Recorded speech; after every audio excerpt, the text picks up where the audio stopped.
अजितदादांच्या जाण्यानंतर दोन्ही राष्ट्रवादी पक्ष एकत्र येण्याच्या चर्चांना आता उधाण आलं आहे. तसं सुतोवाच दस्तूर खुद्द शरद पवार यांनी केलं आणि आता त्यांच्याच पक्षातील नेते त्यांची री ओढतायत.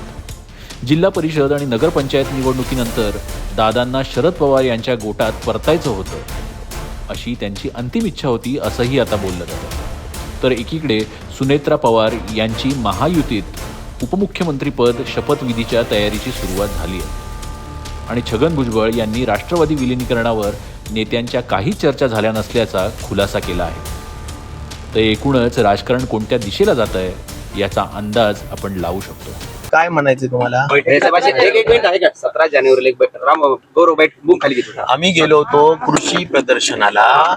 कृषी प्रदर्शनाच्या निमित्ताने दादांनाही पवार साहेबांनी नाश्त्याला बोलवलं होतं. दादा नाश्त्याला आले होते. आमची बैठक त्या निमित्ताने अनौपचारिक बैठक झाली.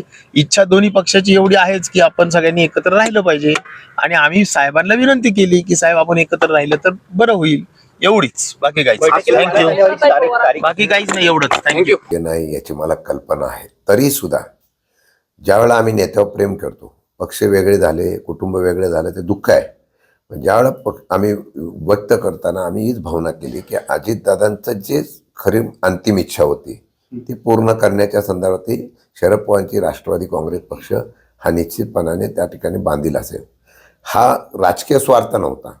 शेवटी प्रत्येक पक्षाचा निर्णय प्रत्येकाला घ्यायचा असो. चर्चा झाली होती का? 100% झाली होती.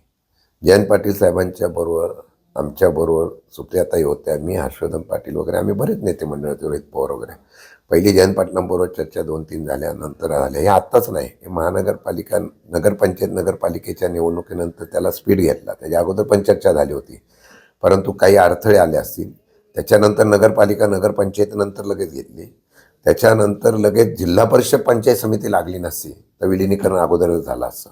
पण जिल्हा परिषद पंचायत समिती लागली, आचारसंहिता लागली आणि दोन्ही पक्षाच्या बैठका घ्यायच्या म्हटलं वेळ मिळाला नाही. म्हणून 12 तारखेच्या बैठकीला हा निर्णय झाला की दोन्ही पक्षांनी एकत्र येऊन निवडणूक लढवायची आणि 12 तारखेनंतर लगेच निकाल लागला की आपण पक्ष विलिनीकरणाचा निर्णय घ्यायची. त्याला 2 कारणं होती. एक कारण, अजितदादा भावनिक नाही. पवारसाहेबांची त्यांची अटॅचमेंट जी आहे ती कोणाला कळली नसेल, मला माहीत नाही.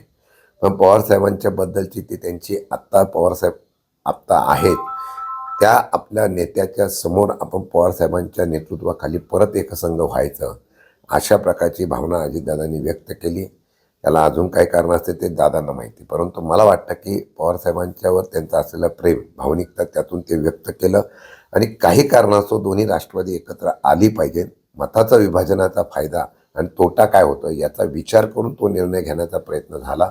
आम्ही सर्वांनी सकारात्मक निर्णय झाला, यामध्ये सुद्धा कुठल्या प्रकारची दुमत नाही. आता हे करत असताना तो निर्णय आता काय करायचा, आता अजितदादा नाही. अजितदादा असते तर 100% त्यांनी निर्णय तो घेतला असता. काय काय करायचं याच्या पण भूमिका ठरल्या होत्या. आता ते नाही आहेत, त्यामुळे आज काय आम्ही बोलू शकत नाही.